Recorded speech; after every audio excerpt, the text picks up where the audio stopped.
Live, here we are with the Swiss Gold Global Network Marketing Insider number 194 on this website Wednesday, November, what is today? The 25th, day before Thanksgiving, Turkey Day tomorrow. Oh my gosh. I got into something here this morning and totally spaced this out, so I apologize for being 3.5 minutes late here. But today is Website Wednesday, and we are going to be getting into trouble because I am so far behind and I'm not ready for this. Let's see if we can get John in here. Maybe he's more prepared than I am. As you can see, I haven't even combed my hair yet. There he is. Been working on a thought this morning, and I don't even believe that it got to 8 o'clock already. So, John, I hope you're prepared more than I am on this.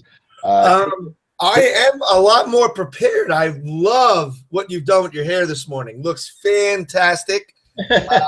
What is that? The rolled out of bed and jumped on a hangout look? I love it. Oh, that's the rolled out of bed, been sitting here just, doing some things, and whoa, holy cow, how to get to be 8 o'clock look. That's kind of my morning as well, actually. I was quite surprised to see how quickly the time flew by this morning. I've been up since about 6:15, and when I had texted you right at 8 o'clock, I was sitting here and I'm like, oh shoot, what time is it? 8 o'clock. I better text Paul. I don't think I got a hangout invite yet.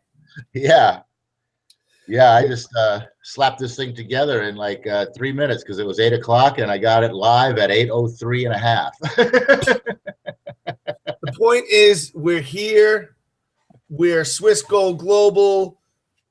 Independent business owner training hangout is commencing. It's funny this topic kind of brought up because one of the got brought up about time flying, because it's kind of plays into a little bit about what I was thinking about this morning, which you may have something else you want to talk about. So I'm just going to kind of throw this out here because my thoughts this morning were on the fact that this is now the Wednesday before Thanksgiving. From here on out, the next 6 years, a lot of people, myself and Paul not included, kind of start to slow down, take a break, get caught up in the holiday fever, and basically just hibernate for the next 6 weeks and then really start getting productive again after the 1st of January. And my thought this morning is how do I explain this? Because I read a great post on Facebook too. But basically, people are always waiting for something to change or something to happen in their life before they're ready to start playing the game of life or ready to start being happy. I was thinking about it this morning because I read this article about parenting. And I'm a parent of a 4 and a 6-year-old. And I remember, and this article really spoke to me, I remember when my son was about 1 year old, saying to my now ex-wife, my wife at the time, how I can't wait for him to start talking. And then when he starts talking, I can't wait for him to start playing Legos. I can't wait for him to start being able to play video games with me, this and that. And this article was about parents who say the same kind of thing. Oh, when my kid was born, I couldn't wait for him to be old enough to walk. And then I couldn't wait for him to be old enough to talk. And then when he was a toddler, it was so difficult during the toddler years, and he was so fussy. I couldn't wait for him to be an adolescent. And then I found a problem with his adolescence. Then I couldn't wait for him to be a teenager. But then I had to deal with all the problems of him being a teenager. The point I'm trying to make and what got me thinking about is that so many people, and I'm kind of guilty of this, are always waiting for something better to happen or something else to happen or come into play before they get started or start to feel happy. And it just got me really thinking about how short time is. And I can remember a time ago thinking to myself, man, if I could only have one day off from work, I could sleep all day and I'd feel a million times better tomorrow. But guess what? You get that day off of work, you sleep all day, and you don't really feel much better the next day. In fact, you're just as stressed out, you're just as unhappy, and you're still just going through the motions each day just to get by. And the point is, you need to choose to feel, if you want freedom, you want to have the right mindset, you want to go out there and make money and enjoy it now. Feel good now. Don't always be waiting to overcome or to get through some obstacle in order to start feeling good, because guess what? You'll never feel good. Life is full of obstacles. There's always going to be that the grass is always greener when I get to the other side mentality. Well, you know what? That's a bad mentality. You've got to feel good now. So my thinking this morning was along those lines. And then Paul saying, about us, whoa, look at the time. It's 8 o'clock in the morning already. Well, you know what? Time flies by so fast. Next thing you know, we'll be saying, holy crap, it's Christmas already. Holy crap, it's New Year's already. Holy crap, it's Valentine's Day already. Holy crap, another year's gone by. It's Christmas again already.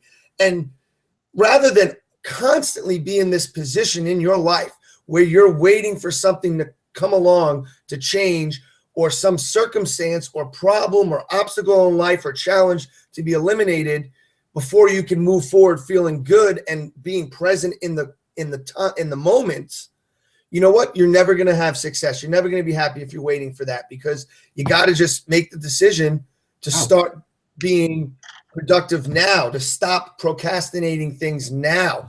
And if you're someone who has the idea of, okay, I've got my New Year's resolution, so I'm going to lose 20 pounds in 2016, and it's the holidays, so you know what? I'm going to eat a big Thanksgiving meal tomorrow, and Christmas is around the corner, so I'll start my diet and changing my life in 6 weeks. Doesn't work, people. It's a decision and an effort that needs to be made right now, right here, right in this moment today. So I think that's kind of a cool topic for Freedom Friday, and that's kind of what I lost my time thinking about this morning. Well, I guess you could consider this to be a Freedom Friday, since tomorrow's a holiday. Goodness! It's actually a Website Wednesday. Yeah, you're right. I'm so sorry, Paul. But hey, no. You know what? I mean, we can sort of maybe lead this towards a touch on the website, but it's funny that you go in this direction, because one of the things that I was looking at this morning, the thing that I woke up thinking about, had to do with, well, let me ask you a question. What is the biggest thing that every single employee on the planet is waiting for? A day off from work, a vacation, a holiday, the weekend, retirement. Right? Okay, retirement. Yeah, okay, yeah. Every single employee on the planet is waiting for retirement. This was an interesting thing. I got up this morning and I just I thought, like, you know what? What the hell is the definition of retirement, in the book? I was thinking, okay, what kind of bullshit is being pulled over our eyes through this word retirement, right? That was kind of where my thought process was going. So I looked up the definition, and the definition is basically the act of someone leaving their job and ceasing to work. Okay, that's retirement. It's just the act of you leaving your job and ceasing to work. It has nothing to do with your ability to continue living life. You know what I'm saying? So that's so that, to me, that's where the bullshit's been pulled over our eyes with this word, is that, we have been trained to believe that retirement means, the ultimate, end game of life, when all it really is just the fact that you left your job and you ain't working anymore. Now, how you position yourself for that day, because that's a single action that takes about what, 5 minutes, or it might take a few hours if they're throwing you a party, if you're lucky, right? So, I mean, your retirement is only about that long. Here's an interesting thing. I switched over to the that was the dictionary version, right? I switched over to Wikipedia, okay, the encyclopedic version of the answer. And here's what the very, very first 2-sentence paragraph says, okay? Retirement is the point where a person stops employment completely. That's it. It's the point where you stop employment completely. And then it says, a person may also semi-retire by reducing work hours. Oh, I'm sorry, this is 3 sentences. Okay. A person may also semi-retire by reducing work hours. Well, who the fuck says that's semi-retired? You're still freaking working. Okay. So you haven't stopped employment completely. So how can you actually ever be semi-retired by reducing work hours? You haven't stopped employment completely. It's a freaking right there. The 2 sentences completely counterproductive to each other. Then it goes on to say, an increasing number of individuals are choosing to put off this point of total retirement by selecting to exist in the emerging state of pre-retirement. I've never heard of that. No, and you know what? And pre-retirement is a link. So the pre-retirement's taken me to a whole new page now, right? Do you want me to continue on, or do you have something you want to interject at this point right now? I'm wanting to interject, but I'm wanting to continue because I want to see where this is going. This is going to a mountain of bullshit, okay? This is where it's going. I'm telling you right now. Well, you know, I'm actually Googling the word pre-retirement now. Oh, gosh. I can't wait for you to explain this. I just did a quick glance at key points. I just want to throw in before you continue. This is kind of this is extremely relevant to what I was thinking about this morning in this article that I read through Facebook about parenting. It's just another thing in people's lives. Like, you know what? I hate my job. I'm unhappy, but guess what? I'll stick it out because when I retire from this job, then I'll be happy. Then everything will be good. It's the same mentality that I've been thinking about, like when it comes to parents, like, oh, once my kid's a teenager and I don't have to deal with adolescence anymore, everything will be good. And then you find fault when that time comes, you find challenges and obstacles there that are making you unhappy. So this, I think, I'd like to hear where you're going with this because I see how this concept in America of retirement ties into exactly what I was talking about earlier and what I was thinking about this morning. That's that let me just go through my life in this kind of waiting stage of I'm not really that happy and I'm not doing what I want to do because someday I will do what I want to do and be happy, but I've got to wait for this to occur first kind of mentality, which is the wool pulled over our eyes, which is one of the biggest problems I think that's facing us as a culture. So toss it back to you to continue with that. Yeah. And so basically pre-retirement, this is how it defines pre-retirement. Continuing in work, and this is not the exact exact words. I combined a couple of things here, but basically pre-retirement is continuing in work, paid or not. There's a certain level of this where people are just doing this without pay too. Continuing in work on a part-time or reduced hour basis toward either a fully retired state or towards never retiring. All right. This is something that, you know, America claims in 1776 that we won our freedom, our independence from England, from Britain, right? We're freaking just copying what the hell they're doing as far as, you know, the culture and the economics and everything else goes. But this is already like a big thing in Britain. And you know what? If you're not open enough to see that this is a developing stage here in the United States, then you got a big problem. But it says that, you know, it begins in the 50s and goes well into the 70s and beyond. Basically, pre-retirement is a plan to cut hours earlier in life with the intention of working longer. Okay, these are some statistics from Britain. 89% of 50 to 54-year-olds do not know when they will retire. 35% expect to retire later. And only 24% of 55 to 64-year-old people right now say that they would be financially secure if they were to retire right now. Only 24%. That's actually a pretty high number, I think. But a growing number, here's the big one right here. A growing number of pre-tireds, people that are already in this state, hope they will be healthy enough to work until the day they die.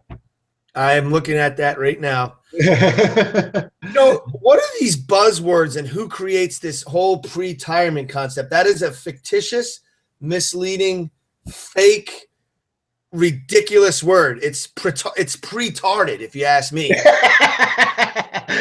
And here's this CEO, Giles Andrews of Zopa, which is I looked that up real quickly. It's a peer-to-peer lending company, so it's an online business. So this guy, I mean, this is like a new age guy, right? And he says, quote, retirement is no longer about clearing the desk at age 65. So people, hey, guess what? Get used to it. The freaking world is changing to the mindset of you will never be retired. You're going to be working till the day you die. And here's some research here. While some choose to pre-tire, it shows the existence, which is freaking ridiculous, the existence, my ass, of forced pre-retirement when people don't have sufficient pension to support their living costs. All right. What did I write there? That's not stats. What is that? Oh well. Further research says that okay, it goes on. It also says that further research is needed to establish the different types of pre-retirement status and their the hell, I can't read my writing. What in the world?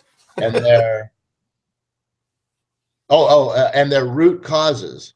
So this is setting the stage. Further research is needed to establish the different types of pre-retirement and their root causes. What's causing pre-retirement? Well, I can tell you what the freaking root cause is. People ain't got freaking jobs. That's the root cause, and nobody wants to pay, and there ain't no pensions out there, and you can forget that whole world. That's the root cause right there. And the different types are basically how much money don't you have and how little time are you going to have free to actually not be working till the day you die. Here's the cool thing that I like.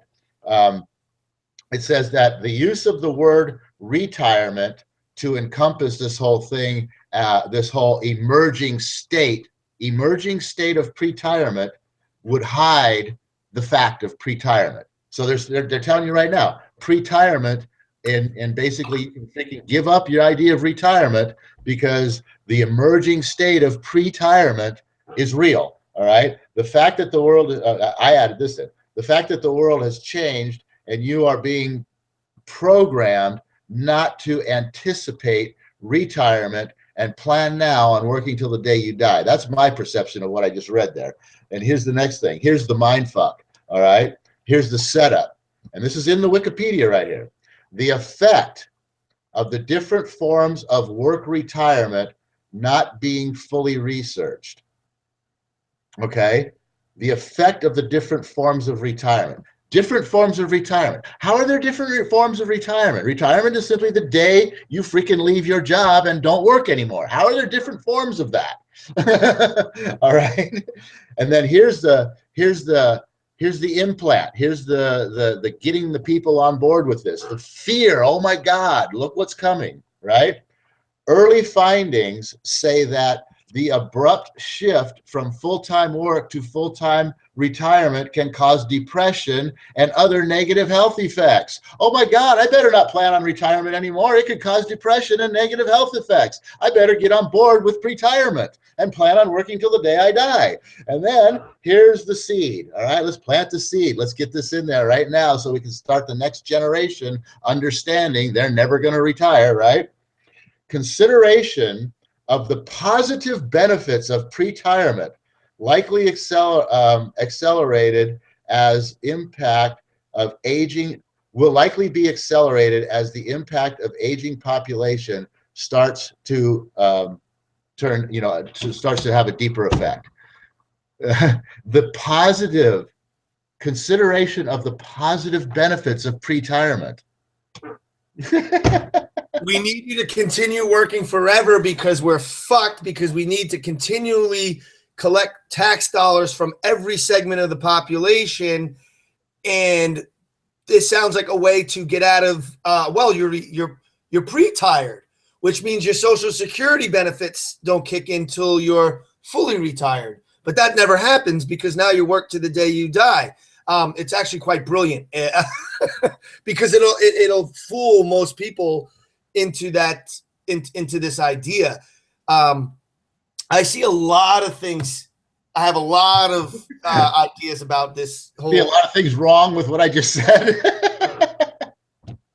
I think there's a lot of things wrong in what you said and what they're trying to maneuver us into moving forward into this new world. It's a reaffirmation in my mind of how, yes, the world has changed since 2008. It's probably been in motion a lot longer, and that was just a culmination where most people are beginning to realize it. I shouldn't even say most, some, because most people think the world is still the same place it was in 2007. I got one word for you: programming, or better yet, pre-programming. Yeah, pre-programming. But, the whole concept, I have a problem with the whole concept of retirement in general. I'm going to reread one of the lines you said there. The effects of different forms of work-retirement balance have not yet been fully researched. Early findings show that an abrupt shift from full-time work to full retirement can cause depression and other negative health benefits or effects. Don't disagree with that. I'll get into that in a minute. However, yes, Paul's right. It's the whole, that's the whole position used to sell that, hey, consider the positive benefits of working every day until you die, because if you leave, it could cause depression. The truth is, it actually, retirement, and this is why I have a big problem with this current idea of retirement in the first place, is that actually retirement for most people does cause depression. Do you know, someone asked me this question: do you know how many checks the average construction worker collects after he retires? The answer is 13. And then you go, all right, 13, he collects 13 checks. What does that mean? Most retired construction workers die, this is scary, within 13 months of retirement. And they believe it has a lot to do with the fact that one day you're active and the next day you're not. And the whole form of the idea of retirement is, back to what I said in the beginning, is I'm going to work for the next 30 years of my life at this job. And most people do not enjoy getting up and going there every day. I'll deal with being unhappy because, hey, I'm going to retire when I'm 65 and then I'll be happy. Then they retire. They don't know how to spend. They don't even know what to do with their free time. Their retirement plan and their pension doesn't usually only is about half of what they were making. So now when they were working, they were barely making ends meet before they retired. Now they're retired and they're making half the amount of money they were while they were working. So now they are really having a tough time making ends meet. Most of them are going back to work. So I guess that 79-year-old man that works at the Walgreens up there is pre-tired, I guess. I'll say, hey, how's it going, pre-tiree? Because he even told me, he had retired from city services with something to do with the water at like 68 years old. 10 years later, he's broke as fuck and he's back there working at Walgreens. I guess you could call him a pre-tiree, right, Paul? The point is, this whole idea we have of retirement is flawed anyways. So let me spend my whole life working a shit job that I dislike, so one day I'll be happy when I don't have to go anymore. And then that day comes, and guess what?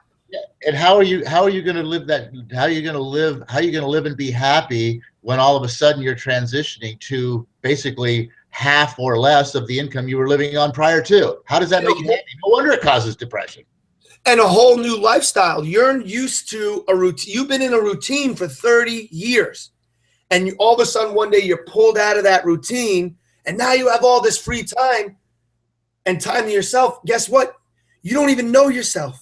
You don't know how to spend time with yourself. You don't know how to do things fun. And not only that, you don't have the money to even enjoy that retirement. The whole system is flawed anyway. I got to cut you off because there's only 2 minutes left here. Oh, go ahead. You wrap us up. we actually, if you guys want, if anybody wants to, carry forth with this, go over to our wholesale real estate hangout, because I'm sure we're going to carry on with the same conversation over there. You'll find us at Sell a House, Arizona, and we're going to move over to that because that's time to start on that one. But I just want to say one more thing about pre-retirement, about retirement, about all that BS. You know what? Look at the definition of retirement. The day you leave your employment and cease working. If you actually do want that, hey, connect with us and get interested in network marketing with SwissGoldGlobal.com, because that is a way that you can actually retire and not be depressed. With that, oh universe, I ask not for more wisdom, but for more, I'm sorry, not for more riches, but for more wisdom with which to make better use of the wisdom given to me at birth, riches given to me at birth, consisting of the power to control and direct my own mind and my hair to whatever ends I might desire. Have a great day. See you later.